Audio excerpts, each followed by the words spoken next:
Ibu bapak, saudara-saudari Dharma, selamat pagi. Salam dalam Dharma, Namo Buddhaya.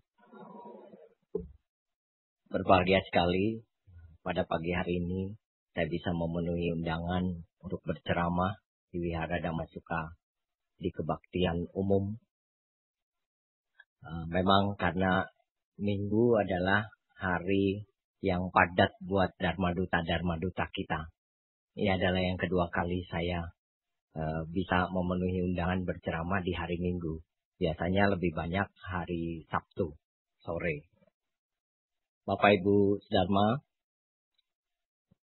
pada pagi hari ini saya akan membawakan perbincangan Dharma yang bersangkut paut dengan cara kita berbakti. Setiap orang tua menginginkan anaknya bisa berhasil dan berbakti. Terutama juga kalau kita walaupun sudah berkeluarga, yang namanya masih punya orang tua, tetap juga harus berbakti. Tetapi saudara-saudari ibu bapak sedharma, kadang-kadang cara berbakti kita kepada papa mama itu masih sifatnya hanya sekedar, kemudian belum ada rasa hormat yang sungguh-sungguh. Ini contoh ya. Kalau misalnya kita membeli makanan, kemudian kita bawa pulang, kita tenteng, contoh misalnya apa, martabak atau apa gitu. Kemudian kita sampai di rumah, kita tawarkan kepada orang tua tentunya. Kalau yang masih satu rumah. Kadang-kadang sambil kita merapikan makanan itu di piring, kemudian kita berteriak atau kita bicara, "Ma, Pa, nih ada martabak, enak, cobain deh." Begitu kurang lebih ya. Sama enggak perlakuannya dengan begini? Kita pulang bawa martabak, kita punya anjing. Kemudian martabaknya ditaruh di piring, kemudian kita teriak, "Blacky, sini Black, makan Black." Bapak Ibu, kelihatannya beda, yang satu mama, yang satu Blacky. Tetapi caranya sama enggak? Persis sama. Loh, jadi gimana? Gitu kan? Seperti itu. Harusnya Bapak Ibu, bakti atau cara kita melayani orang tua itu harusnya bukan hanya dipanggil, tetapi kita dekati. Sambil kita membawa makanan itu, kemudian kita berikan kepada orang tua kita.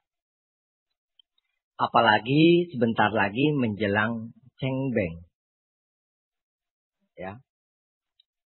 Saya yakin umat Buddha yang masih mempunyai kuburan papa mama maupun yang sudah tidak punya kuburan, misalnya dikremasi, itu banyak yang mungkin pulang kampung, kemudian pergi dan lain sebagainya untuk mengunjungi kuburan orang tuanya untuk sembahyang.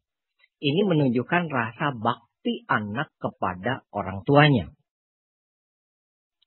Saudara-saudari sedharma, jadi kita lihat, kalau kita melayani orang, contoh, kita melayani Bante makan, Ayah makan, Suhu makan, kita taruh di piring, kemudian kita di depannya, kemudian kita taruh, sampai disentuh tangan kan, nah, kasih, silakan, begitu kan, seperti itu. Tapi kalau sama papa mama kita nih Bu, kalau nyuruh anak ambilin papa air. Diambilin air. Ini contoh ya. Begitu diambil, dia langsung taruh. Nih Pak. Gitu. Dia taruh. Langsung. Nih Mah. Jarang sekali anak itu memberi air itu langsung di tangan orang tua. saat ini. Coba analisa sendiri di rumah bagaimana. Begitu. Kadang-kadang menyediakan makan orang tua pun begitu ya. Jadi udah disediakan di meja, udah dipanggil aja. Ma, Pa, datang nih. Ma, Pa, udah nih siap makan gitu kan. Sama nggak kalau kita lagi sembayang? Sama. Kan nggak dijemput gitu ya. Dipanggil mama, papa pulang makan gitu kan. Seperti itu. Nah, jadi nggak kurang rasa hormat. Kalau hanya anak bisa sekedar memberi makan kepada orang tua, ya, itu baru cara berbakti yang biasa, yang umum, bahwa anak harus menyokong orang tuanya dikala orang tua sudah tua. Itu kan kewajiban anak dalam Sigala Wada Sutta yang pertama. Begitu. Sedangkan kewajiban kita ada 5. Kewajiban dalam Sigala Wada Sutta ada 5. Anak kepada orang tua. Dari 5 ini, 4 adalah kewajiban di mana orang tua masih hidup.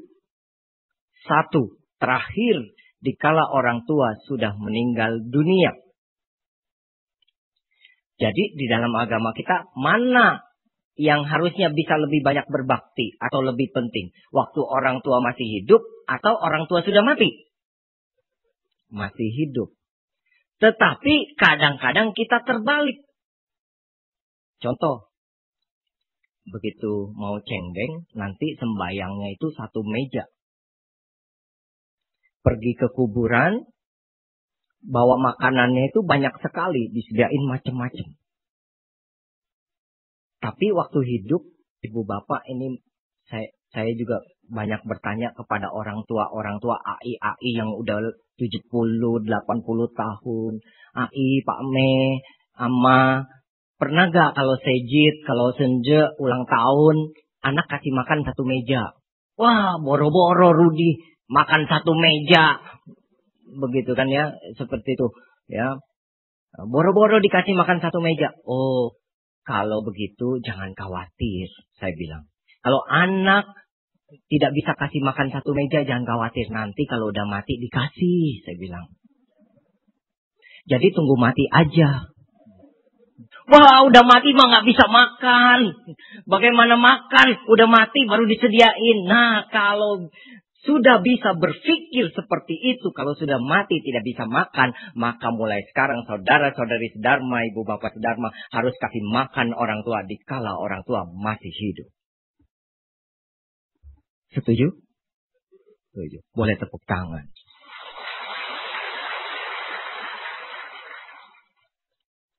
Kadang-kadang kita terbalik. Orang tua ulang tahun kita nggak pernah kasih makan dia 1 meja macam-macam sayur. Paling dibeliin kue, itu paling udah hebat deh, dibeliin kue, disuruh tiup, ditepokin tangan. Ya, sama anak cucu. Nah, seperti itu. Terus makan deh ya. Atau ya mungkin bukan nggak semua. Tapi ada yang memang juga kemudian orang tuanya dipestain dan lain sebagainya. Tetapi apakah setiap tahun? Tidak. Paling dipestain besar umur 80 tahun. Itu sejid besar. Tungguin deh 80 tahun kalau nyampe. Gitu kan. Kalau orang-orang yang di zaman kita, yang seusia kita ini Bapak Ibu, saudara-saudari sedharma, bisa umur 8 tahun itu bonusnya udah banyak. Bisa 70 tahun saja sudah omitohut. Ya, sudah kamsiatikong. Ya, sudah terima kasih dengan kondisi karma baik yang besar. Sehingga kita bisa panjang umur, kehidupan lampau, tidak suka melakukan pembunuhan. Tetapi kita tidak tahu umur kita. Begitu. Apalagi umur orang tua kita. Maka dari itu berbahagialah. Kalau masih punya papa mama, masih hidup dan papa mama yang harmonis. Begitu. Saudara-saudari sedharma, sebagai anak, pada saat ini, apa sih yang terpenting yang anak harus lakukan pada saat orang tua masih hidup? Ya. Sang Buddha katakan bahwa yang pertama itu menyokong orang tua dikala orang tua sudah tua, sudah tidak bisa bekerja. Itu anak wajib memelihara, wajib menjaga, merawat orang tua dikala orang tua sudah jompo. Tidak ada alasan anak tidak mampu merawat orang tua. Sesusah apapun harus bisa dilaksanakan. Kemudian melakukan kewajiban-kewajiban mereka. Jadi menggantikan kewajiban-kewajiban orang tua. Kemudian menjaga kehormatan, nama baik, dan tradisi orang tua. Ibu bapak, kita lahir dari papa mama. Saya yakin semua punya papa mama. Walaupun ada juga yang akhirnya nggak mau ngakuin papa mamanya. Cuma satu yang lahirnya tidak punya papa mama. Itu Sun Gokong. Dari Batu. Tapi Sun Gokong pun cuma cerita. Begitu. Berarti kalau kita mempunyai bentuk fisik manusia. Berarti kita punya papa mama. Ya.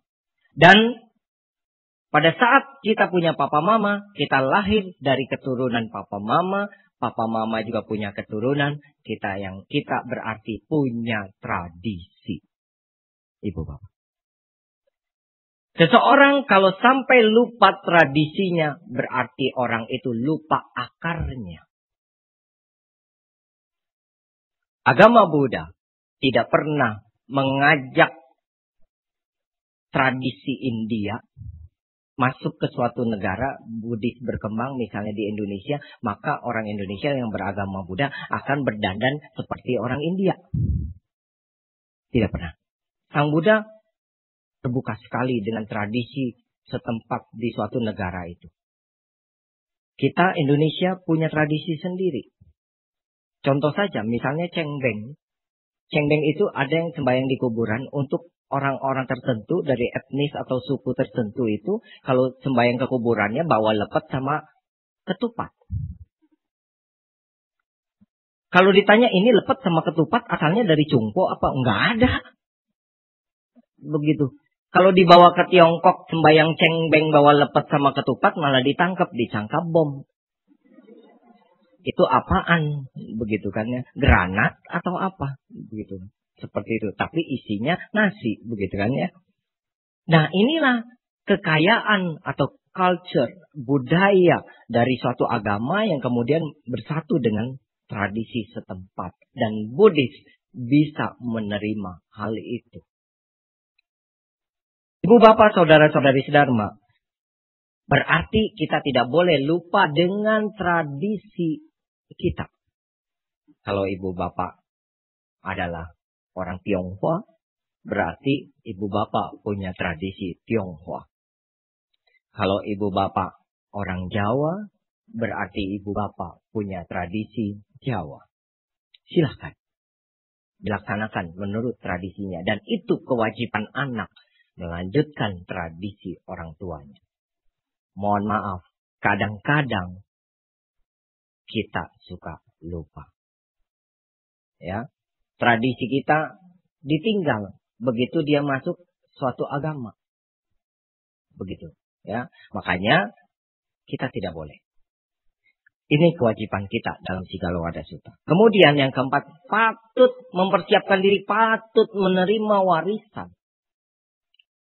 Bagaimana caranya orang tua bisa mempercayakan warisan kepada anaknya? Nah, sebagai anak kita harus mempersiapkan diri. Pantas menerima warisan orang tua.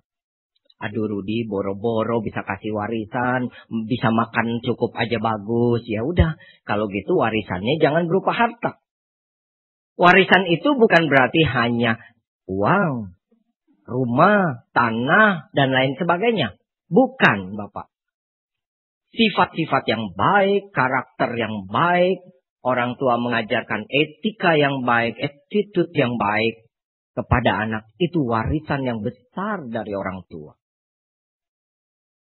Kadang-kadang kalau misalnya kita pergi atau jalan, contoh saya sebagai guru, kalau istirahat itu suka keliling ke kantin dan lain sebagainya. Ada anak yang dari jauh makan, dia sudah teriak, "Pak, makan!" Jadi kalau lagi istirahat, saya nggak mau makan di kantin, capek nyautinnya. Ya, karena bayangkan muridnya total seluruhnya itu bisa sampai 1.000 orang dari TK sampai ke SMA, begitu kan? Bayangin kita makan nggak selesai, cuman buat nyautin orang, begitu kan? Anak menegur, buat saya, orang menegur, saya harus membalas menegur. Tidak boleh saya diam. Seperti itu. Karena apa? Itu supaya orang juga merasa, anak itu merasa, oh ya, Pak gurunya memperhatikan. Nah, seperti itu. Dan anak juga begitu. Pada saat kita lewat, dia tegur makan. Ada anak yang saya sudah duduk di depannya. Dia lagi makan. Dia kemudian cuma nengok lihat muka saya. Kemudian dia makan lagi. Mungkin kalau ada orang atau guru yang gila hormat, ini gurunya langsung marah. Ini anak kurang ajar. Makan nggak nawarin begitu. Tapi kalau buat saya, ini adalah pengalaman buat saya. Karakter anak seperti itu. Itu apa? Itu made in-nya mama papanya itu. Prototype mama papanya. Begitu. Ya. Itu hasil didikan mama papanya di rumah. Berarti kesimpulannya di rumah pun dia tidak dididik untuk kalau makan atau apa itu menawarkan atau menyapa orang lain. Dan memang demikian, ada juga orang tua ketemu kita kayak nggak ngelihat apa-apa. Sering ketemu gitu tahu, tapi lewat-lewat aja gitu kan. Ada orang tua yang sopan begitu ya, itulah kelihatan. Dan itu adalah warisan ibu bapak. Jadi warisan itu bukannya hanya uang, bukannya hanya harta, tetapi sikap yang baik dari anak kita adalah warisan dari orang tua yang tepat. Kemudian pendidikan itu adalah warisan orang tua. Saya berangkat bukan dari keluarga orang kaya. Tetapi saya diberikan warisan pendidikan oleh orang tua saya. Sampai dengan SMA, kemudian saya kuliah sambil bekerja. Kemudian bersyukur lagi, ini otaknya encer, dapat beasiswa lagi S2. Dan ini saya sedang mengajukan lagi, mudah-mudahan bisa berhasil untuk melanjutkan sekolah kembali S3. Tetapi ini adalah hal yang berupa harta buat saya. Begitu. Harta buat anak ibu bapak. Jadi kalau orang-orang pindah bajunya banyak, berdus-dus. Kalau saya bukunya banyak, Pak. Jadi baju cuma 1 dus, buku bisa 10 dus. Begitu ya. Karena itu kekayaan saya. Jadi kalau kebakaran, baju biar, yang penting buku kalau saya. Seperti itu. Karena apa? Buku itu mahal. Ya, banyak sekali yang sudah tidak dicetak ulang. Itu sulit sekali untuk ditemukan kembali, begitu kan. Bapak, Ibu, saudara-saudari Dharma. Dan yang kelima, kewajiban yang kelima adalah melakukan pelimpahan jasa atau persembahyangan pada saat orang tua sudah meninggal dunia. Tidak boleh lupa itu. Ya, kenapa? Kan sudah mati nggak bisa makan, Pak Rudi. Betul. Secara fisik kalau orang sudah mati tidak bisa makan. Tetapi di dalam agama kita berbakti bukan hanya orang tua masih hidup. Memang yang terpenting adalah pada saat orang tua masih hidup. Tetapi pada saat orang tua sudah mati pun kita masih tetap bisa berbakti. Kita mengingat kembali, kemudian melakukan perbuatan baik, kita limpahkan kepada mereka. Seperti itu. Kalau ditanya urusan makan dan tidak makan, tidak usah dipikirkan. Toh kalau bisa ngelihat bisa makan orang tua datang juga bubar, kabur. Iya enggak? Iya, kita sembahyang datang tuh, duduk papanya, duduk, mana makan gitu, kabur saya rasa. Kalau bisa lihat juga, gitu kan, seperti itu. Nah, itu dia. Tapi kalau misalnya nggak bisa, ya apa yang harus kita lakukan pada saat melakukan persembahyangan juga harus dengan rasa hormat, seperti tadi. Seolah-olah papa mama masih hidup kita melakukan itu dengan sungguh-sungguh. Kita menyediakan makanannya di meja atau di depan makamnya atau di abu leluhurnya. Kita taruh dengan sungguh-sungguh. Waktu masak juga dengan hati gembira, sukacita. Nah, jangan sambil masak, ini nih udah tahu mau cengbeng sembahyang. Orang mah pada datang ngebantuin. Anak banyak semua gak ada yang mau tahu. Nah, bayangin tuh, mau sembahyang orang tua, ngomel sepanjang jalan kenangan. Sampai sayurnya matang. Saya rasa sayurnya enak juga jadi gak enak tuh.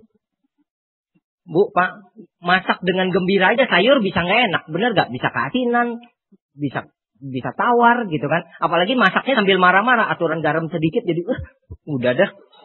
Semua begitu. Lupa. Akhirnya udah digaremin, dia lupa. Karena sambil marah-marah. Tadi udah digaremin belum ya?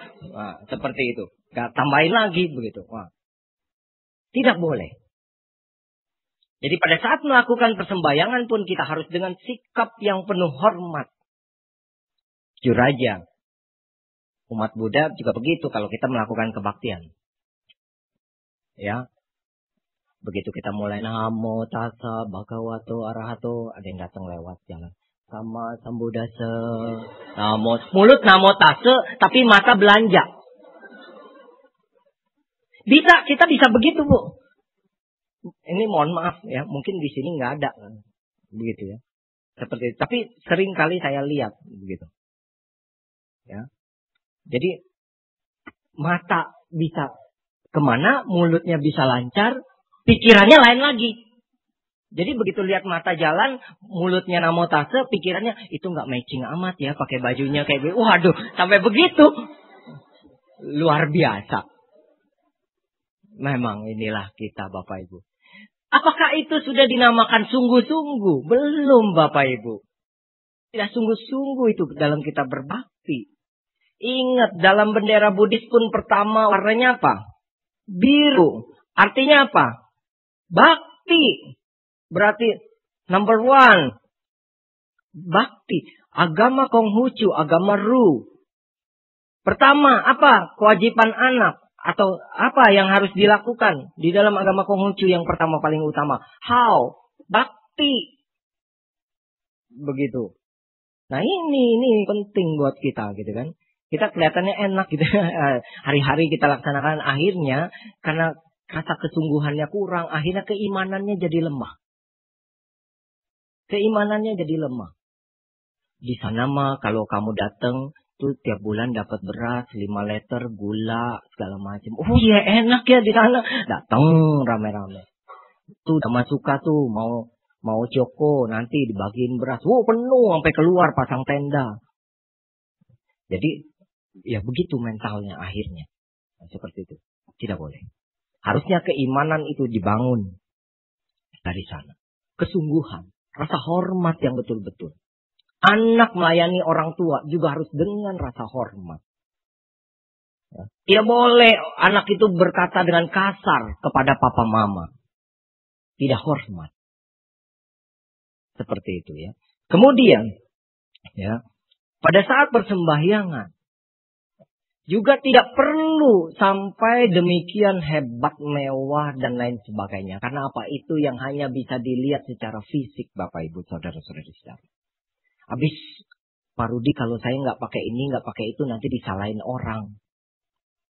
Kok sembahyangnya kayak begitu? Kok sembahyangnya seperti ini? Ini masalah, yang benar begini. Bapak Ibu, saudara-saudari sekalian, jangan dengerin omongan orang. Contoh, ini ada satu anekdot cerita. Seorang bapak sama anaknya mau jual kuda. Bukan kuda lah, sapi lah.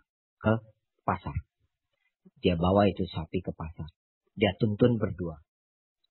Ketemu ada orang jalan, satu orang rombongan jalan. Kemudian orang rombongan jalan ini bilang, lihat tuh bapak sama anak.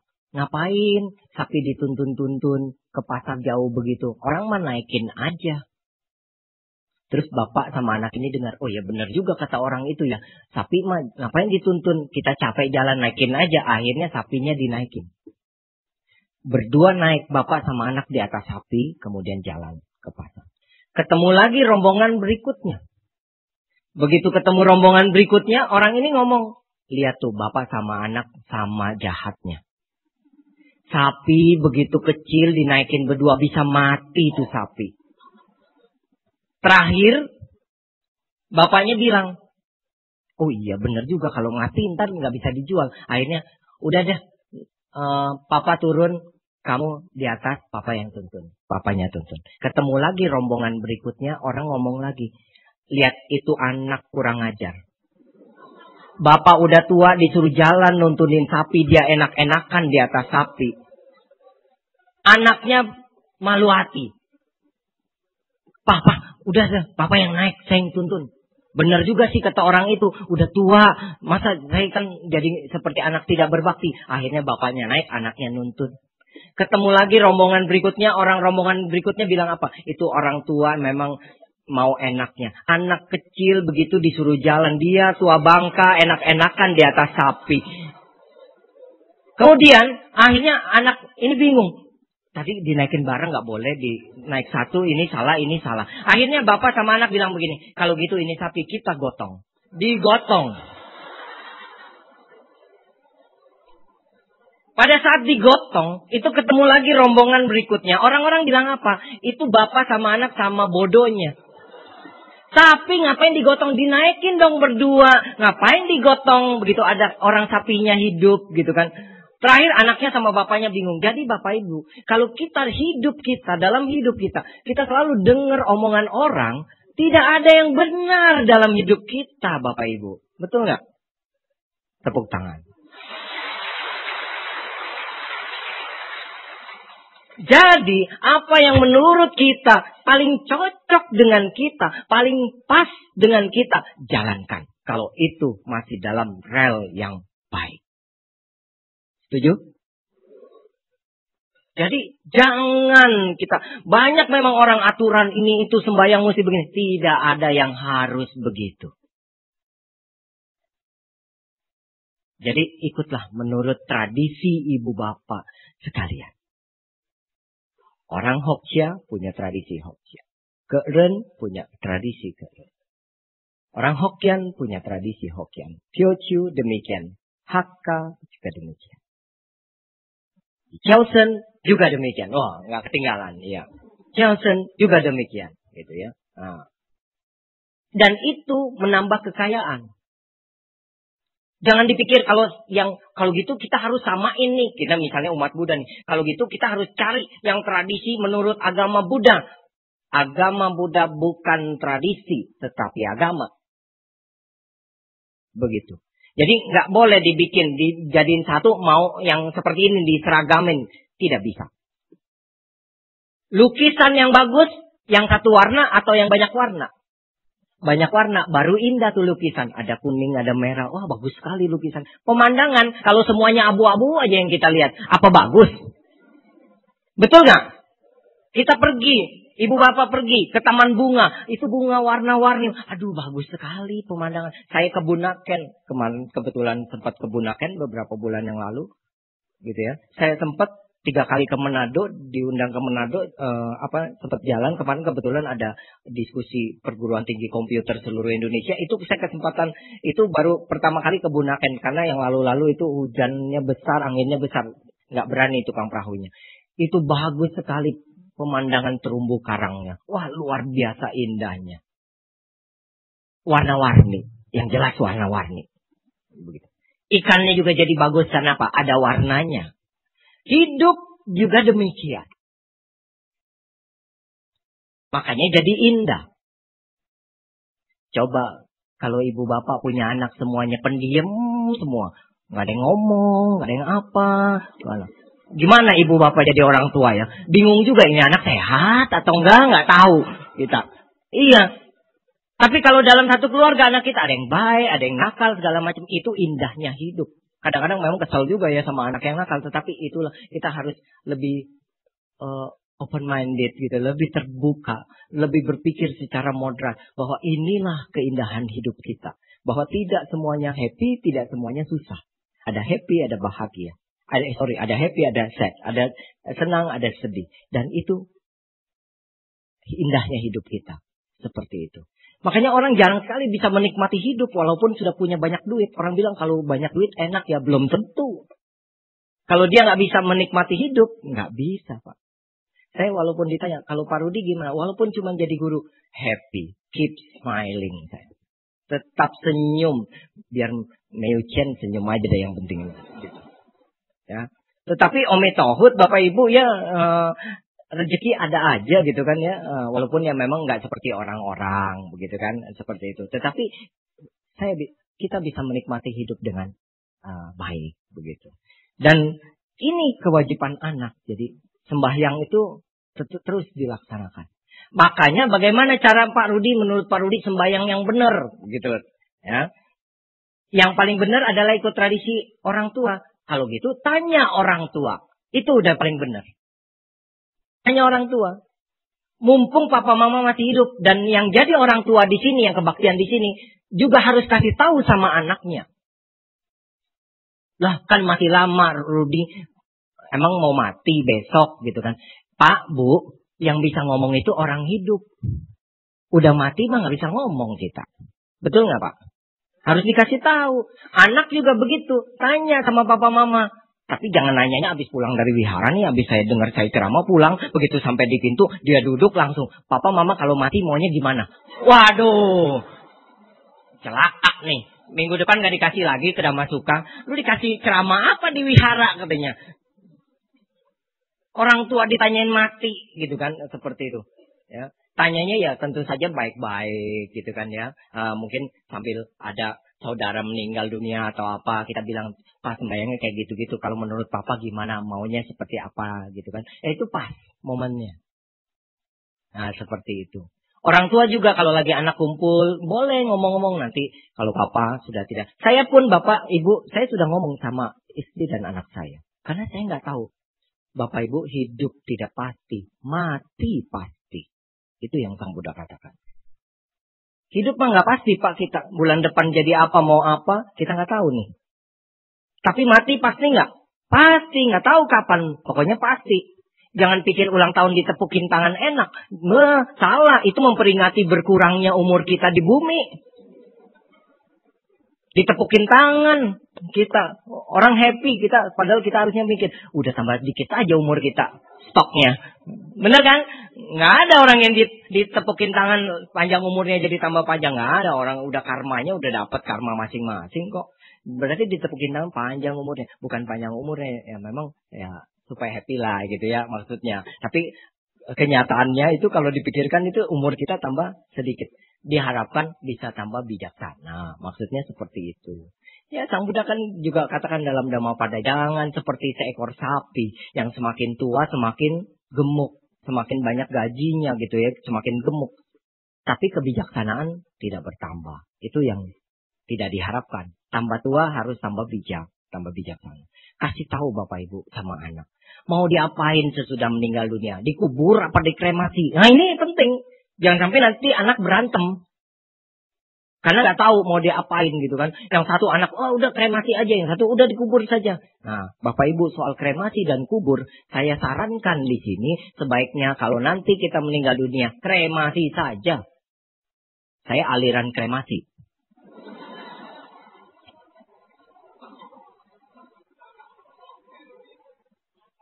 Wah, ditanya, aduh, Pak Rudi, di kremasi mah panas, dikubur ngap.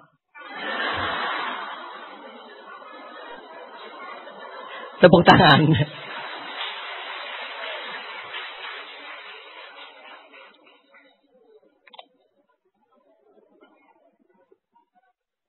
Ada alasan kenapa lebih baik dikremasi. Yang pertama, tanah makin mahal. Real, kenyataan. Tapi Pak Rudi kalau ada duit, no problem kalau nggak ada duit. Yang masalahnya nggak ada duit. Itu masalah. Anak belum tentu jaya semua, betul kan? Nah itu dia. Tanah makin mahal. Bayar pajak terus tiap tahun, betul kan? Bayar pajak terus. Papa mama saya bayar pajak tiap tahun. Gitu. Kalau yang masih ada kuburan orang tua, bayar pajak. Kecuali tanah sendiri dah. Itu juga PBB, bayar juga. Ya kan? PBB kan bayar kan? Seperti itu.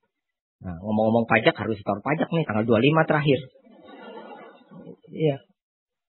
Bapak Ibu, saudara-saudari Dharma, itu alasan pertama. Tanah makin mahal. Yang kedua, belum tentu punya anak uhau. Belum tentu punya anak berbakti. Kalau yang namanya masih ada kuburan orang tua, cengbeng wajib sembahyang kuburan. Wajib hukumnya, nggak ada alasan. Mau dimanapun pulang bersihin kuburan orang tua, karena itu jadi kewajiban anak. Makanya pinter penerbangan. Kalau cengbeng mahal tuh. Medan mahal, Pontianak mahal. Oh mahal-mahal penerbangan itu. Seperti itu. Dimanfaatkan momennya itu. Seperti itu. Kalau dikremasi, nggak perlu. Anak mau di London, tinggal pasang meja, beli hiyo, taruh makanan, sembayang. Papa mama bisa jalan-jalan ke London.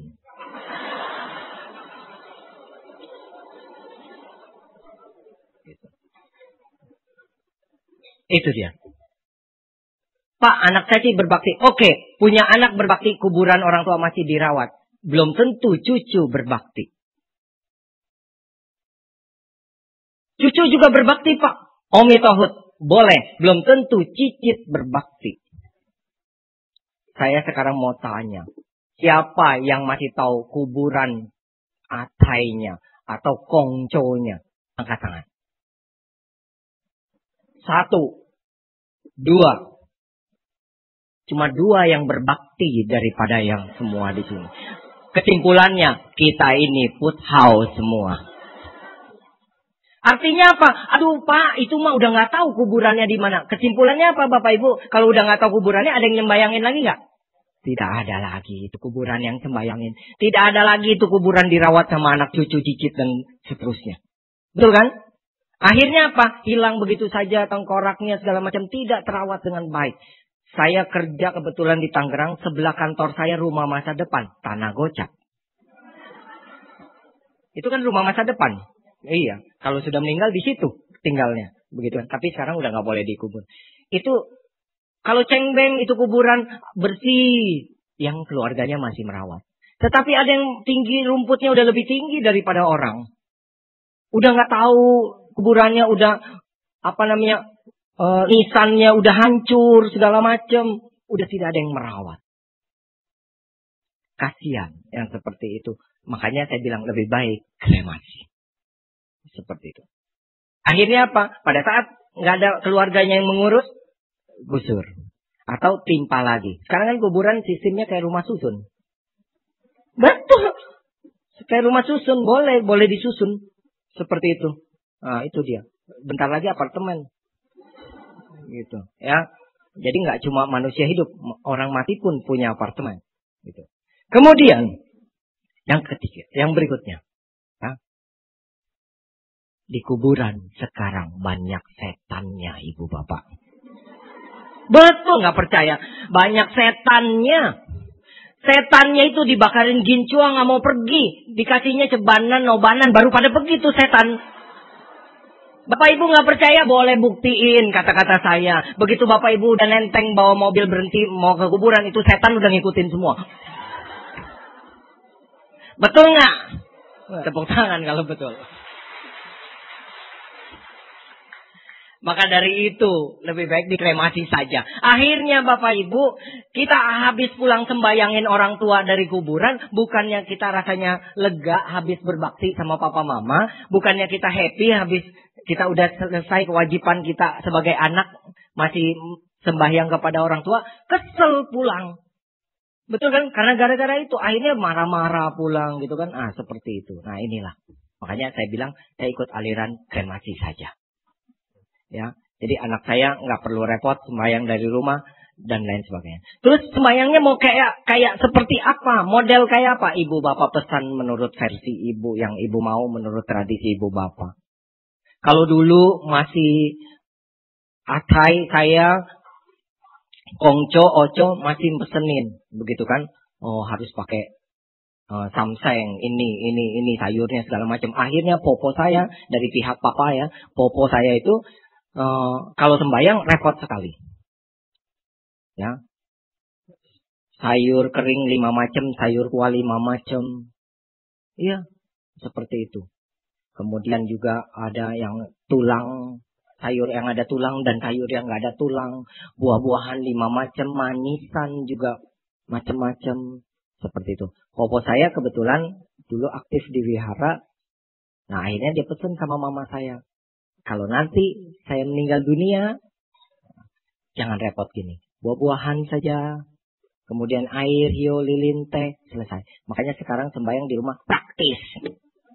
Orang-orang sembahyang repot, saya tinggal ke Giant. Saya kebetulan tinggal di BSD. Saya tinggal ke Giant, dibuat 3 macam sembahyang. Nggak pernah tuh popo saya datang, Rudi belum makan nih. gitu ya. Popo belum makan nih, nah, seperti itu. Memang sih ada juga, tapi Pak Rudi ada juga tuh yang datang ngimpiin atau datang bilang nggak punya duit, belum makan dan lain sebagainya begitu. Ya itu ada, bisa ditilik dari karma. Memang ada yang seperti itu juga. Tapi itu bukan karena dari faktor disediain itunya, bukan. Tapi karena dari karma kehidupan dia sebelum meninggal dunia. Nah seperti itu. Bapak Ibu, saudara-saudari Dharma, itu dia pesan mau seperti apa. Gitu. Dan yang orang tua pesan harus dijalankan. Jangan datang aemnya, ini salah nih sembahyang kayak gini nih, harus kayak gini, ganti. Nanti datang lagi tuainya, ini lebih tua lagi misalnya gitu kan, yang lebih tua lagi. Siapa yang ngajarin? Aem salah nih, ganti pakai ini. Akhirnya kayak orang mau jual sapi tadi. Terakhir anak kita bilang apa? Aduh, agama Buddha mah udah repot. Agama Buddha mah udah banyak macem. Mesti begini begitu nyusahin. Akhirnya ganti merek dia. Ganti merek. Padahal tidak seperti itu. Ibu harus turunkan tradisi yang menurut ibu. Saya ke anak saya gampang. Saya udah bilang, kalau nanti sembahyang, kalau misalnya papa meninggal dunia, gampang. Gak usah masak, gak usah repot. Tinggal telepon Pizza Hut personal pen saja. Sama Coca-Cola, hio lilin. Papa ini sembahyang cengkeh. Selesai. Bener Pak. Saya udah bilang gitu. Repot, gak usah repot. Ke ini aja, ke FC aja, beli yang paket aja, paket attack, paket apa itu. Segitu udah goceng, jadi sembahyang. Seperti itu.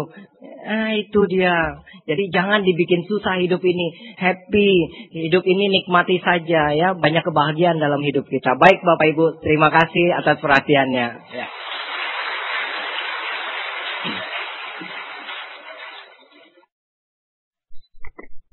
Selamat siang Pak Rudi ya. Selamat siang. Nama saya Hakim. Ini masalah cengbeng nih. Ya. Tadi kan lagi ngebahas cengbeng. Kalau saya sekarang sebagai cucu, ya. Orang tua saya masih lengkap. Nah, bagaimana untuk melanjutkan tradisi, kan kita ada kungkung saya ada udah di kuburan gitu kan, untuk melanjutkan seterusnya. Apakah kita harus terusin atau bagaimana? Atau memang ada batasannya gitu loh. Ya kan, sedangkan kita semua kan, ya berarti nanti kalau orang tua saya harus bagaimana. Ya kan, sedangkan kungkung saya harus bagaimana. Nanti anak saya harus bagaimana gitu kan. Kayak gitu aja, masih. Oke, lanjut Ibu sekalian ya. Pak, saya ada pen. Saya takut lupa pertanyaannya. Pak Rudi? Ya, silakan. Kalau saya sebetulnya setuju untuk misalnya kalau meninggal dikremasi itu ya. Iya. Tapi suami saya nggak setuju. Dia bilang kalau dikremasi kita hilang begitu aja. Jadi maksudnya anak nggak berbakti lagi atau nggak ingat. Jadi gimana dong baiknya ya? Masih. Iya, oke. Ada yang lain lagi Bapak Ibu sekalian? Baik, kalau sudah tidak ada, kami persilakan untuk Pak Rudi menjawab pertanyaan yang sudah masuk. Baik, saya jawab dulu pertanyaan yang langsung. Ini banyak betul ya pertanyaannya. Ini kalau ngajar di kampus saya ini 2 SKS berarti. Baik. Pertanyaannya bagus sekali. Kalau sebagai cucu bagaimana gitu ya. Sedangkan itu sudah nanti akan turun ke anak lagi begitu ya. Kalau di dalam tradisi kita orang Tionghoa, kalau zaman dulu selain kuburan juga ada yang namanya altar leluhur atau meja abu. Begitu. Nambah lagi ya. Meja abu. Jadi aturan di dalam kita orang Tionghoa yang boleh memikul abu itu hanya anak. Jadi kalau misalnya kebetulan di rumah kita ada meja abu atau altar leluhur, itu nanti pada saat mama papa kita meninggal misalnya dikubur atau dikremasi, itu disertakan abu leluhurnya itu. Jadi dari kakek kita. Jadi cucu itu anaknya itu hanya satu generasi di atas saja. Tetapi memang zaman dulu Pak, Bu, orang kenapa dikubur? Supaya itu ketahuan generasinya. Dan ada istilahnya seperti yang tadi menyambung pertanyaan tadi, itu ada kenangan. Jadi si anak tuh mengingat ada rasa berbakti dan lain sebagainya. Tetapi itu dulu. Kita hidup di zaman sekarang. Sudah berbeda sekali. Berbakti atau tidak berbakti seorang anak itu tergantung dari cara bagaimana kita memberi warisan yang seperti saya katakan tadi. Memberi pendidikan, pengertian dia, dan lain sebagainya. Nah, itu dia. Kemudian kalau tadi, bagaimana kuburannya seperti itu, atau diteruskan atau tidak, gitu kan? Kalau diteruskan, berarti kasihan nanti keturunan yang ketujuh setelah kita. Berapa puluh, istilahnya begitu kan? Kuburan itu dia harus bayar, istilahnya kalau dia masih terus, begitu kan? Kalau jaya sih nggak apa-apa. Mungkin dia bisa beli satu pulau khusus untuk keluarga dia, begitu kan? Nah, seperti itu. Tetapi Sang Buddha bilang, di dunia ini di mana yang bukan ada kuburan kita semua. Berarti kita udah berkali-kali itu mimba lahir, begitu kan. Kalau kejadian seperti itu, misalnya kuburan atai kita nggak ketemu, pada suatu saat ketemu, lebih baik sudah diangkat saja, kemudian dikremasikan. Istilahnya kan itu udah nanti takut mati obor. Nggak ketahuan lagi nih kuburan siapa punya, keluarganya siapa gitu kan. Angkat, dikremasikan, disempurnakan. Ya, jadi mungkin yang kalau mau ada kuburan papa mama istilah. Tetapi kejadian itu kan akhirnya jadi upacara berkabungnya 2 kali begitu. Kalau kejadian seperti itu, ini banyak terjadi sekarang.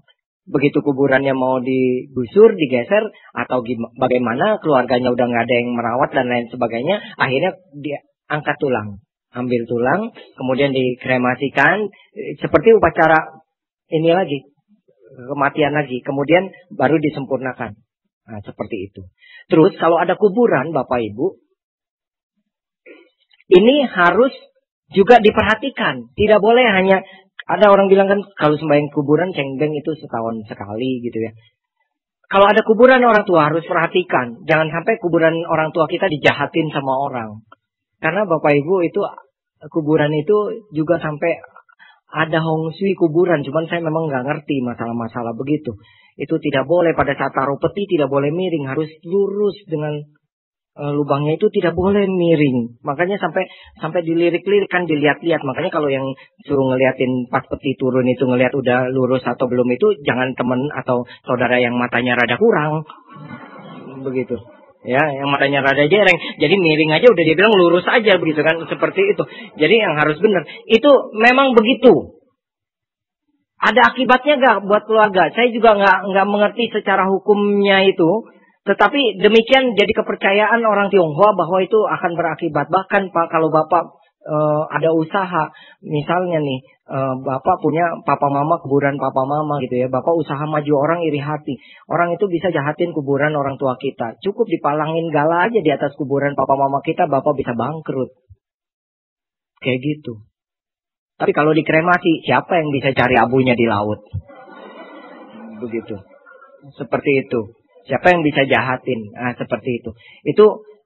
Itu secara keyakinan atau budaya Tionghoa Pak ya. Nah, seperti itu. Makanya lebih baik dikremasi kalau menurut saya begitu. Terus kalau yang udah banyak gitu kuburannya ya tadi ya udah terpaksa angkat saja, kita adakan upacara lagi. Kalau perlu diangkatnya misalnya bareng gitu kan, upacara lagi disempurnakan. Tapi kalau misalnya keluarga mampu masih mau merawat kuburan orang tua, sip, boleh teruskan. Anak juga atau cucu juga masih mau merawat kuburan kakek nenek semuanya, atai segala macam, sip, teruskan. Itu kan baik tradisinya di dalam keluarganya. Nah, seperti itu juga bagus. Ya, kayak tadi ini menjawab pertanyaan berikutnya. Kremasi katanya bikin anak tidak berbakti karena nggak ada lagi kuburan, nggak ada lagi kewajiban. Siapa bilang nggak ada kewajiban? Tetap di dalam Sikalowada Sutta yang kelima itu melakukan pelimpahan jasa. Apalagi kita orang Tionghoa, bukan hanya cengbeng. Setahun paling tidak 6 kali kita mengingat orang tua. Yang pertama cengbeng, yang kedua gowecego. Pada saat bakcang itu kan ada sembahyang juga kan yang kadang-kadang. Nah, kemudian yang ketiga citgue. Kalau nggak disembahyang citgue, katanya citgue puah, nanti lari ke wihara katanya begitu. Itu ada kepercayaan begitu. Kemudian pegue capgo, tiongciu, ya. Kemudian tangce. Ya, onde, dan terakhir cap jigwe menjelang Imlek kemarin. Jadi 6 kali kewajibannya mengingat orang tua. Bapak Ibu, orang tua, yang penting orang tua diingat bukan apa yang kelihatan oleh mata, bentuk kuburannya, baru anak ingat. Orang harus ingat kepada orang tua dimanapun berada, walaupun nggak lihat kuburannya. Adanya di mana? Di sini. Jadilah orang tua yang anak ingat selalu di sini. Jelas ya Bu? Kalau anak selalu ingat orang tua di sini, dimanapun dia berada, dia akan ingat papa mamanya. Meskipun papa mamanya sudah meninggal dunia, dia akan ingat kebaikan-kebaikan orang tua. Itu dia. Itu yang betul. Berbakti. Ya.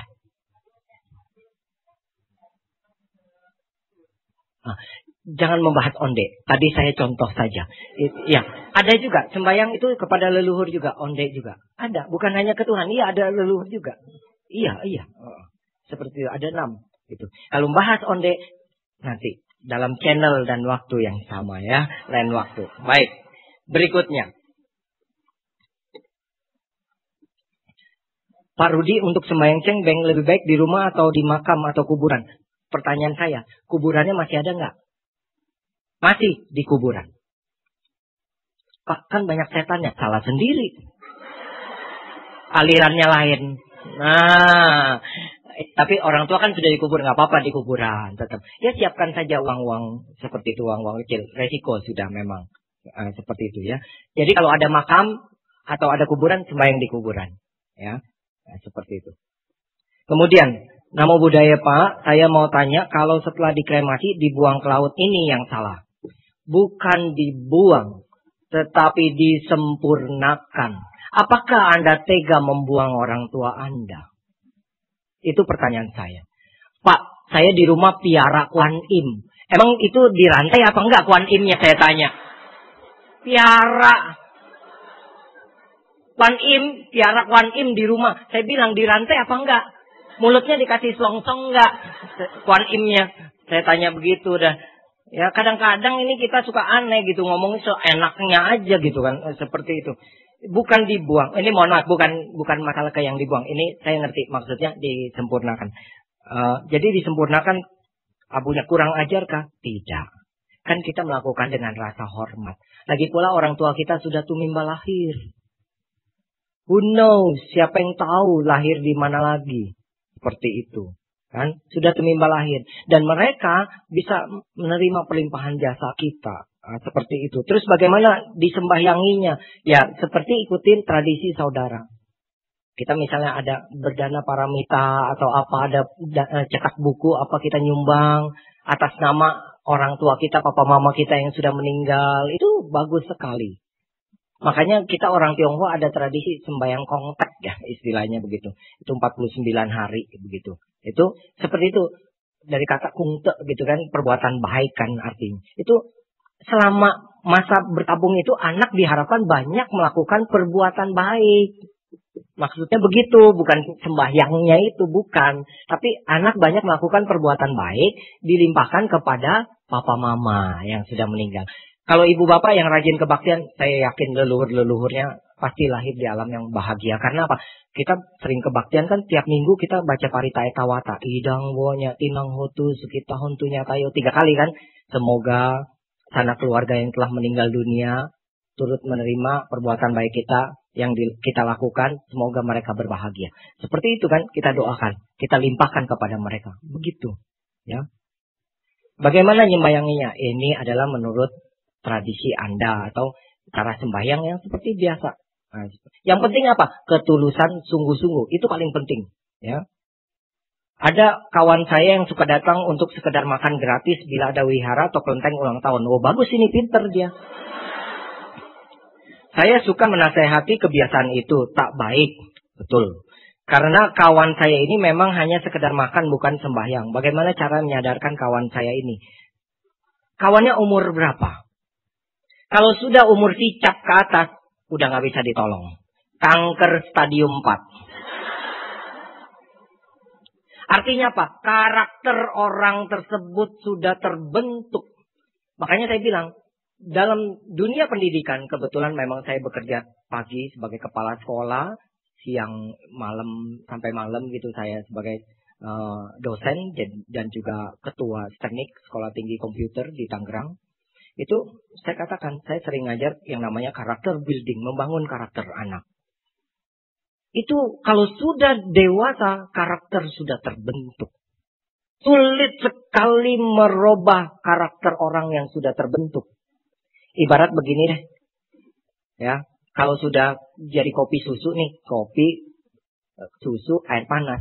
Masing-masing kan 3 macam nih. Kemudian diaduk jadi satu. Kalau udah jadi kopi susu, coba siapa yang bisa pisahin lagi? Kopinya lagi nanti jadi bubuk, air panasnya bening lagi, sama susunya lagi. Nggak ada yang sanggup.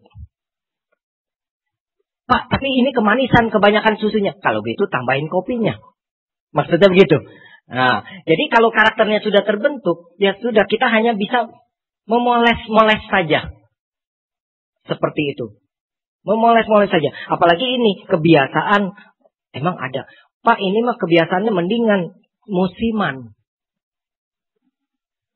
Ini kebiasaannya musiman nih. Kalau ulang tahun wihara, kelenteng ulang tahun datang. Wah, Cia Peng An, dia bilang. Iya, ya. Betul kan ya? Cia Peng An, dia bilang.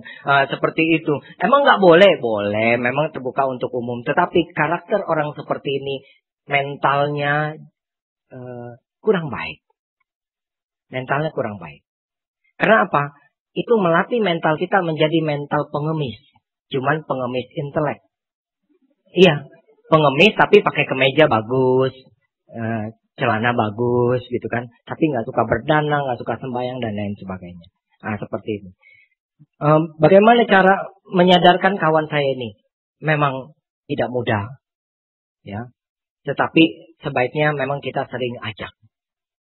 Jadi tidak hanya kebaktian dan lain sebagainya. Setiap kali ada orang-orang seperti ini, jarang sekali mau duduk. Sembahyang, duduk, dengerin kebaktian, dengerin ceramah, jarang sekali mau. Tetapi diajak dengan cara yang lain. Yaitu caranya gimana? Kalau misalnya wihara ada kegiatan, ajak dia jadi panitia, segala macam, dan lain sebagainya. Yang sifatnya kerja, jangan suruh duduk. Biasanya orang-orang seperti ini akan mau. Seperti itu.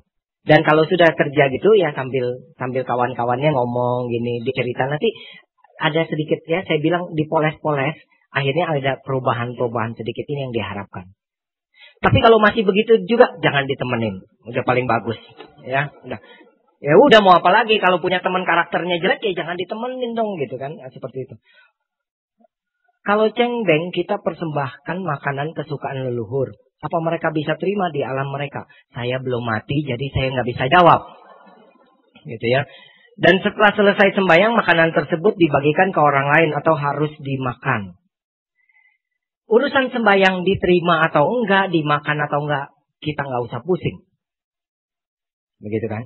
Tetapi dari cerita teman-teman yang punya kemampuan batin lebih, gitu ya, yang bisa melihat makhluk-makhluk halus, yang bisa melihat alam-alam lain, itu ya memang dikatakan bukan makan makanan fisik seperti kita yang kita makan. Jadi kalau disediain apel tuh, apelnya tinggal separuh, habis digigitin, begitu. Enggak, jadi secara fisik makanannya tetap utuh. Jelas ya Bu, Pak? Makanannya tetap utuh secara fisik, itu dia. Ya kebetulan saya nggak punya kemampuan sampai sedemikian. Karena saya orangnya berpikir logika saja. Seperti itu. Itu adalah cara kita berbakti. Seperti itu ya. Cara kita berbakti. Mempersembahkan. Dengan apa? Bapak Ibu, bakti itu bukan yang terlihat. Saya tekankan lagi. Tetapi apa yang diimani. Secara imani. Yang ada.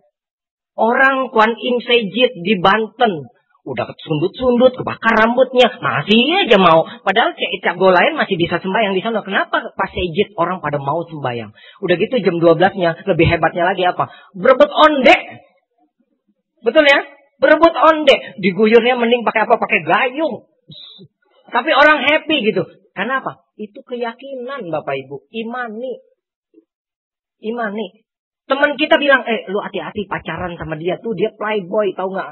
Banyak udah mantan pacarnya lu. Tetap, biarpun teman bilangin begitu, udah diimani sama dia bahwa pacarnya ini, he is the best for me, begitu kan? Dia adalah yang terbaik buat saya. Tetap dijalanin begitu putus. Nah, kan gue bilang juga apa? Ya baru oh iya gitu kan. Tetapi itu diimani. Maksudnya keyakinan itu ada. Begitu. Itu paling penting. Kalau orang sembahyang, nih contoh nih ya. Meninggal orang sakit dibacain parita. Orang bilang kalau dibacain parita dikasih minum airnya nanti orangnya bisa sembuh. Ya dibacain parita, namo tassa segala macam dibacain. Sambil dibacain pikirannya begini. Ini orang bisa sembuh nggak? Pasti nggak sembuh tuh orang. Benar, pasti nggak sembuh tuh orang. Begitu yang bacain parita sudah berpikir ke sana, udah pasti nggak sembuh. Kenapa? Nggak ada iman, nggak ada imani di dalam diri dia. Betul Pak, nggak ada iman. Makanya itu penting kita umat Buddha, bakti itu nomor satu, keimanan itu harus ada. Sang Buddha ditanya apa sih kekayaan yang paling berharga? Apa barang yang paling berharga di dalam diri seseorang? Sang Buddha jawab apa? Keyakinan. Kalau orang udah nggak punya keyakinan, nggak punya iman, ada sesuatu yang diimani buat dia menurut dia baik, udah susah. Seperti itu. Nah itu, ya. Kemudian, jadi sembahyang saja, ya. Dimakan atau enggak itu urusan lain. Karena apa? Di dalam agama Buddha, di dalam juga Abhidhamma ditulis bahwa memang ada makhluk-makhluk tertentu yang bisa makan persembahan. Berarti ada yang bisa makan persembahan. Tetapi bukan persembahan fisik. Jadi ikannya taruh 5, begitu tinggal ke dalam, keluar tinggal 4. Oh dimakan sama kungkung gitu. Itu bukan, cari di kolong. Atau di samping rumah. Ya, seperti itu. Ya, nggak mungkin. Ya, sampai hilang satu ikan bersih, tulangnya pun nggak ada. Gitu kan, seperti itu ya. Demikian. Jadi ada memang yang makhluk-makhluk tertentu bisa makan persembahan. Kemudian setelah selesai sembahyang, makanan tersebut dibagikan ke orang lain atau harus kita makan. Tergantung sembahyangnya di mana. Nah ini penting. Saya jawab secara logika. Kalau sembahyang di rumah, boleh dimakan. Tapi kalau sembahyang di kuburan, jangan dimakan. Kenapa ya Pak Rudi? Apa banyak setannya? Bukan ini mah. Ya. Jadi begini. Kalau sembahyang di rumah, itu suasana rumah kita tahu bersih kotornya. Tapi kalau di kuburan terbuka. Lalat segala macam, itu kuburan kan banyak kuburan-kuburan, mungkin orang-orang itu ada yang sudah tidak merawat kuburannya udah terbelah dua tanahnya, itu hawa dari masih ada lagi. Tambah seru ya. Hawa dari kuburan itu, dari jenazah itu bisa keluar bakteri. Melayang-layanglah dia di sekitar pemakaman. Makanya kalau kita habis sangseng, kita habis melayat, biasanya suruh cuci tangan, cuci muka. Supaya apa? Supaya nggak diikutin, Rudi. Bukan diikutin. Kalau yang banyak sangsengnya, dia pusing mau ikutin siapa coba. Itu cuci tangan, cuci muka. Supaya apa? Bakteri, kuman, virus, itu tidak nempel di kulit kita. Begitu kita cuci muka. Cuci tangan, yang terbuka. Begitu. Kalau bakteri, virus tidak menempel di kulit kita, dia tidak akan masuk ke dalam melalui pori-pori. Begitu malamnya baru mulai meriang. Wah bener nih gua ciong. Tahu begitu gua nggak sangseng tuh tadi. Gitu. Beneran ciong nih sio ini nih. Akhirnya ciong yang disalahin. Gitu. Padahal arti ciong sendiri bukan begitu. Nah ngomong-ngomong itu nanti aja deh ya. Baik. Jadi kalau di kuburan itu banyak kumannya. Jadi bisa menempel di makanan. Begitu nempel di makanan. Wah dibagiin ke anak cucu. Nih ciapengan. Wah. Bakteri langsung masuk ke dalam perut. Akhirnya punya penyakit aneh-aneh. Makanya sebaiknya tinggal saja yang sudah di kuburan. Toh banyak setannya nanti yang ngabisin. Ngerti dong ya? Banyak setannya yang ngabisin nanti. Gitu. Ya, kemudian Pak Rudi, saya setuju dengan kremasi. Tapi mami saya sudah bilang kalau wafat mau dikubur saja. Bagaimana menurut Pak Rudi? Ya, kalau orang tua mau dimakamkan, makamkan. Pesan orang tua. Ya, tetapi pelan-pelan. Ini kejadian persis kayak saya. Mama saya maunya dikubur, tapi pelan-pelan. Ya, udah beberapa tahun yang lalu saya tanya, dia mau dikubur, tapi pelan-pelan. Dia kan sering kebaktian, sering dengar saya ceramah juga. Kalau di rumah mungkin dia nggak mau dengerin, tapi kalau kebaktian kan saya dharma dutanya, dia mau dengerin dia, mama saya. Gitu. Seperti itu. Saya kasih tahu kalau dikubur banyak setannya, banyak ininya, dia mikir gitu. Seperti itu. Ya mudah-mudahan saya belum tanya lagi gimana ya ke perkembangan lebih lanjut pelan-pelan. Jadi kalau misalnya belum mau sekarang, jangan paksa. Oh ya, nanti kita ngomong-ngomong lagi. Tuh Ma, kalau dikremasi begini-gini-gini. Kalau dikubur gini. Ntar pulang ceritain yang saya ngomong. Pelan-pelan kasih taunya. Jangan pulang langsung cerita tentang dikubur dikremasi ya, jangan. Ya, cari momen waktu yang pas. Seperti itu. Ya, itu dia. Jadi pelan-pelan. Tapi kalau tetap kukuh mau dikubur juga, laksanakan, dimakamkan. Seperti itu. Kan anak ya mesti melaksanakan, itu kan pesan permintaan terakhir gitu kan. Namo Buddhaya, Romo, apa artinya mimpi lagi sembahyang? Aduh, disuruh ngertiin mimpi nih. Kayak taipak saya ntar ada yang nanya nomor lagi. Ya. Seolah-olah tepekongnya menghadap belakang, mimpinya waktu belum lama papa saya meninggal. Terima kasih. Aduh, mohon maaf ya Bapak Ibu yang nanya ini, saya benar-benar tidak tahu jawabannya ya. Iya, soal mimpi, memang mimpi disebabkan oleh 4 sebab. Cuman next session yang lain ya. Ya, tapi kalau disuruh artiin mimpi itu saya kurang tahu Bapak. Mungkin Bapak Ibu bisa tanya, nanti yang nanya ini bisa nanya sama Romo yang lebih lihai lah dari saya ya. Seperti itu. Kemudian Namo Buddhaya Pak Rudi, saya dari kecil sekolah Buddhis dan mau nanti meninggal dikremasi dan semua abu dibuang ke laut. Jangan dibuang ya, disempurnakan ya. Tidak mau diambil sebagian ditaruh di tempat rumah abu karena anak-anak harus repot sembahyang ke rumah abu juga. Boleh. Tetapi suami saya Konghucu ya, dan mau abunya disimpan di rumah abu. Anak-anak bingung, nanti sembahyang cuma ayahnya saja dan mama tidak mau disembayangi di rumah abu. Apa yang sebaiknya aku lakukan? Begini. Kalau orang meninggal dunia itu, kalau ditanya, kalau dipanggil datang gak sih? Bapak Ibu, kalau dia lahir di salah satu alam, kalau nggak alam dewa, alam peta, itu datang. Kecuali lahirnya, tumimba lahirnya di alam neraka. Udah gak bisa jalan-jalan tuh, lau-lau, keang-keang gak bisa tuh keluar ya. Nah, udah gak bisa jalan-jalan gitu ya. Mau disembayangin juga gak bisa. Gak nyampe. Yang Arya Mogalana aja waktu menolong mamanya aja susah gitu kan. Gak bisa di alam susah. Nah, tapi kalau lahir di alam dewa, di alam peta, bisa datang. Oh, masa sih? Contohnya begini dah. Gak usah keluarga yang punya hubungan karma. Orang lain pun bisa. Contoh, kita main jelangkung. Main jelangkung yang dipanggil kan setan gentayangan yang lewat aja gitu. Yang kita nggak kenal kan. Jelangkung, jelangse, datang nggak dijemput, pulang nggak diantar. Sama nih kayak saya. Datang nggak dijemput, pulang nggak diantar. Gitu. Ya, seperti itu. Soalnya saya bawa mobil sendiri gitu ya. Jauh, siapa yang mau ngejemput gitu kan. Seperti itu. Nah, itu nggak lama lagi masuk tuh. Datang, masukkan ke rantangnya tuh berat gitu kan. Cuman saya belum pernah ngerasain. Orang bilang berat. Karena apa? Begitu saya pegang selalu hilang. Saya memang nggak punya karma untuk megang yang kayak begitu. Jadi selalu begitu. Jadi teman-teman pegang tuh masuk, bisa ditanya, saya pengen beratnya kayak gimana sih? Begitu saya pegang hilang. Begitu. Wow. Seperti itu. Jadi saya berpikir, waduh, ini gimana? Tapi saya melihat itu, saya yakin bahwa itu memang ada di gerakan gitu. Nah itu, jadi saya juga belum merasakan bagaimana beratnya itu, seperti itu. Nah itu orang lain bisa dipanggil, istilahnya gitu. Apalagi keluarga sendiri yang lahir di alam peta atau alam dewa bisa. Kalau alam binatang lahir masuk kandungan binatang nggak bisa, kandungan orang tua nggak bisa. Kandungan maksudnya jadi manusia lagi nggak bisa. Nah, seperti itu. Terus nanti tuh pertanyaannya, kalau gitu sembayangnya percuma dong. Jangan dibilang percuma. Leluhur kita banyak. Bukan papa mama kita yang sekarang aja yang disebut leluhur. Kakek kita punya kakek, itu leluhur kita. Kakek kita punya kakeknya lagi, itu leluhur kita. Kita nggak tahu. Banyak kan kehidupan sekarang. Kalau kehidupan yang lampau, kita punya papa mama. Leluhur kita juga. Berapa kali kita tumimba lahir, berarti leluhur kita banyak. Ini jangan-jangan kita sama-sama leluhur nih. Bener, bentar lagi kita disembayangin orang nih, cengbeng. Bisa kan? Karena kita udah tumimba lahir lagi, tapi tetap anak melakukan bakti. Nah, seperti itu.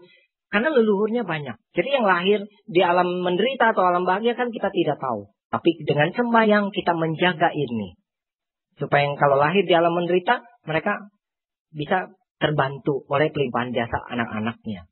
Pak, apakah benar bisa pulang? Aduh, Sang Buddha bilang, dalam Tirokuda Sutta bait pertama. Tirokudesu titanti sandi sangata kesuca. Duara bahasu titanti agantuana sakanggarang. Di luar dinding, di persimpangan jalan, mereka berdiri dan menunggu. Mereka pulang ke rumah yang dulu mereka tinggal. Mereka berdiri di depan pintu. Siapa? Itu adalah arwah leluhur-leluhur kita yang lahir di alam-alam yang kurang baik. Seperti itu. Makanya dilakukan pelimpahan jasa, sembahyang, seperti itu. Ya, itu dia. Jadi demikian. Terus nanti kalau sembahyang gimana? Abunya dipanggil, ada abu mama, ada abu papa. Berarti mamanya nggak ada. Ada, jangan khawatir. Ya, selama masih belum tumimba lahir menjadi manusia atau di alam-alam yang tertentu masih bisa seperti itu. Baik. Kemudian.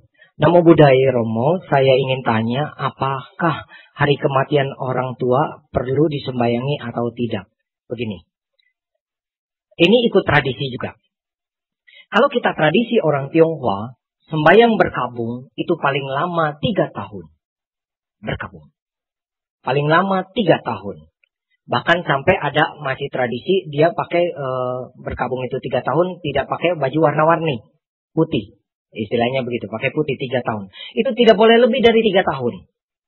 Karena apa? Harus ada batas. Dan menurut tradisi orang Tionghoa juga, bahwa menangis itu hanya boleh pada saat peti ditutup. Itu ada acara yang namanya sesi nangis bersama. Ya, nantilah. Lain waktu masih banyak nih tentang budaya-budaya gitu yang bersangkutan dengan agama kita yang kita jalankan. Seperti itu. Habis itu tidak boleh nangis. Tidak boleh keluar air mata lagi.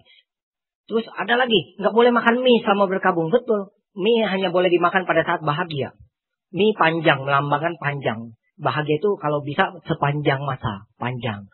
Kalau berkabung jangan makan mie. Nggak boleh panjang-panjang artinya. Kalau berkabung itu cukup. Sampai di situ selesai. Sudah. Kita meneruskan kehidupan kita. Jangan berlarut-larut, maksudnya begitu orang tua kita. Kan kita orang Tionghoa ini paling hebat. Simbol-simbol itu banyak sekali. Seperti itu. Nah itu dia. Ya. Jadi kalau kematian orang tua, hari kematian perlu disembayangin enggak? Kalau setelah lewat 3 tahun, tidak perlu lagi. Cukup cengbeng, sembayang-sembayang leluhur aja. Tapi hari kematiannya tidak perlu lagi. Jelas ya Bu? Pak? Ya, oke. Kemudian, menurut Buddhisme, seseorang yang sudah meninggal langsung lahir menurut karmanya di alam berikutnya. Betul sekali. Mereka sudah sibuk dengan kehidupan barunya. Tergantung. Kalau lahirnya di neraka, bukan dia yang sibuk.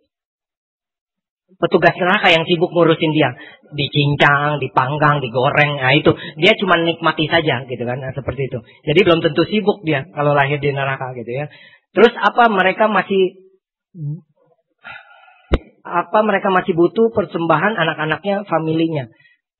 Nah sekarang yang jadi pertanyaan, kita tahu nggak lahirnya di mana? Itu kan, nah kita jaga-jaga, maksudnya begitu. Leluhur kita banyak, tadi penjelasan saya sudah menjawab ini. Kalau begitu tradisi hanya kebiasaan yang belum tentu benar. Bapak Ibu, kalau kita bilang bahwa tradisi hanya kebiasaan yang belum tentu benar, kita harus lihat dulu tradisi yang seperti apa. Orang Tionghoa juga punya tradisi negatif. Contoh, tupok. Orang Tionghoa dimanapun suka judi. Ini tradisi negatif. Ini belum tentu benar. Saya setuju. Hapus. Tidak boleh. Ya. Tapi kalau sembahyang itu tradisi yang baik.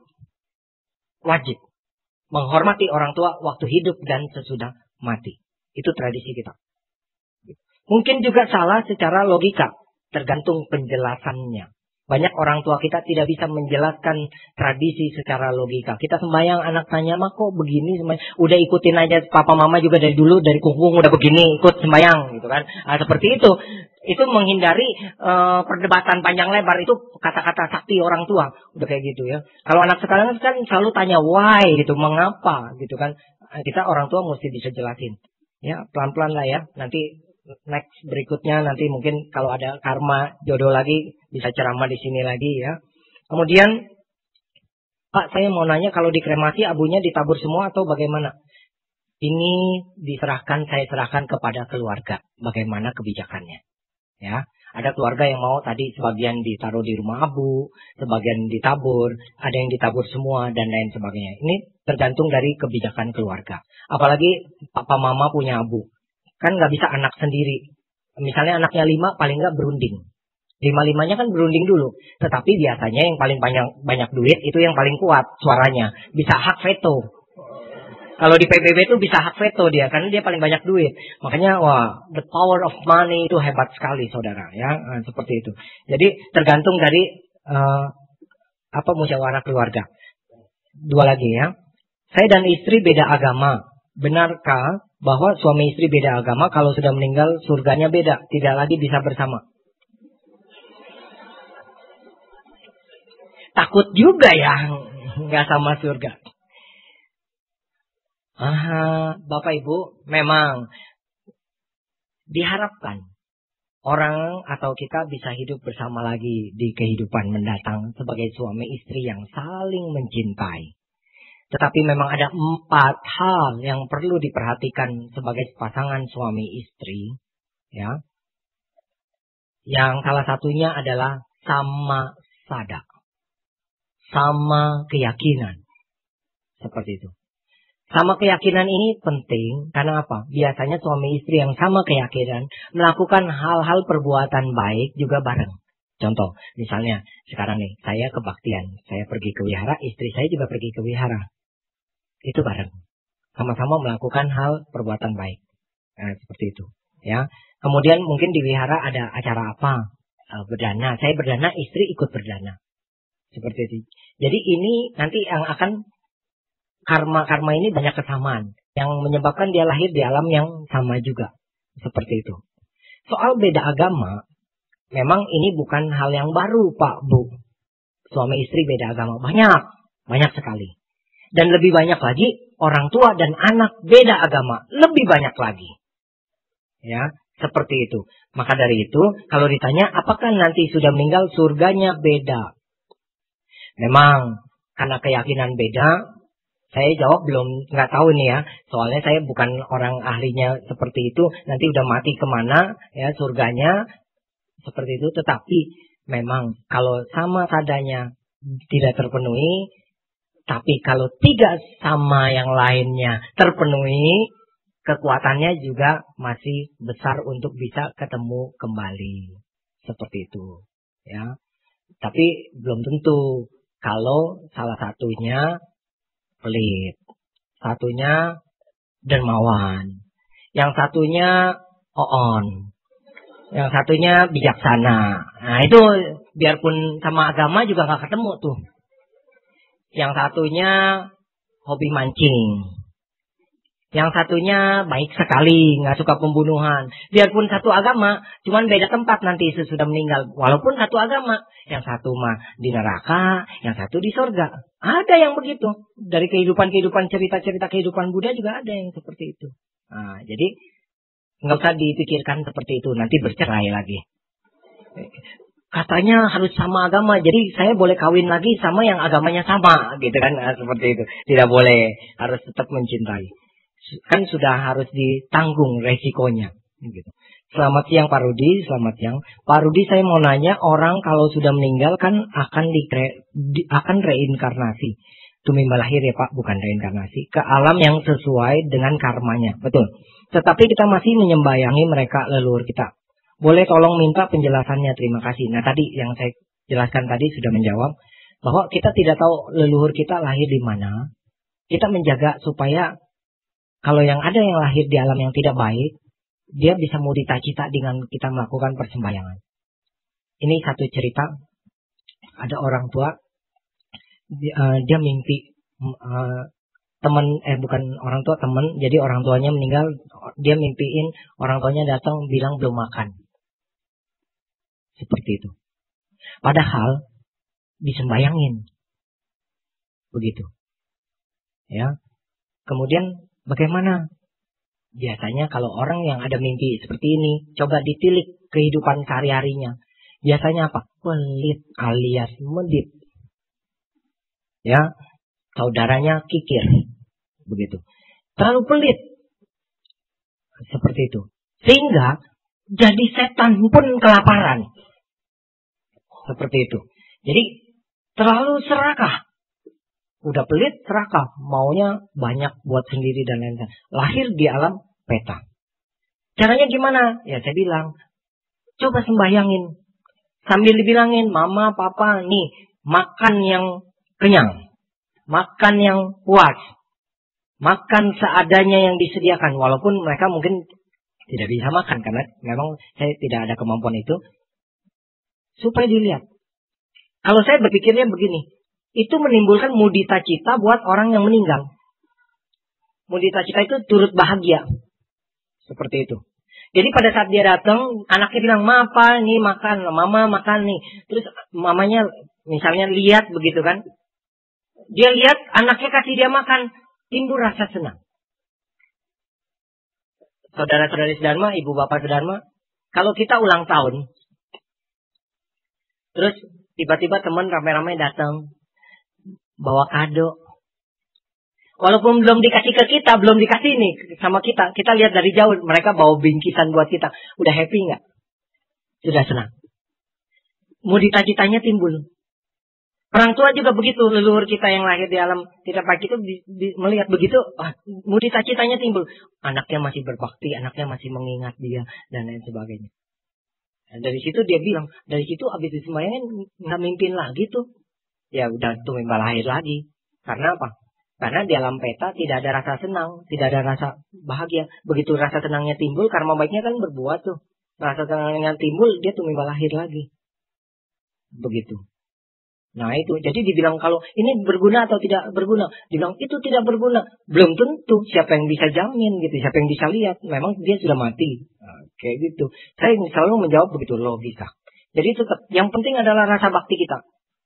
Leluhur kita banyak, itu yang kita lakukan untuk membantu mereka. Kemudian kita melakukan perbuatan baik setiap hari, setiap minggu. Ini membantu mereka juga selesai.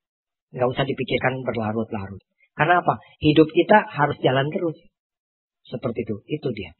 Ya. Baik Bapak Ibu, pertanyaannya sudah selesai semua. Mudah-mudahan merasa puas. Kalau nggak puas, lewat Facebook aja.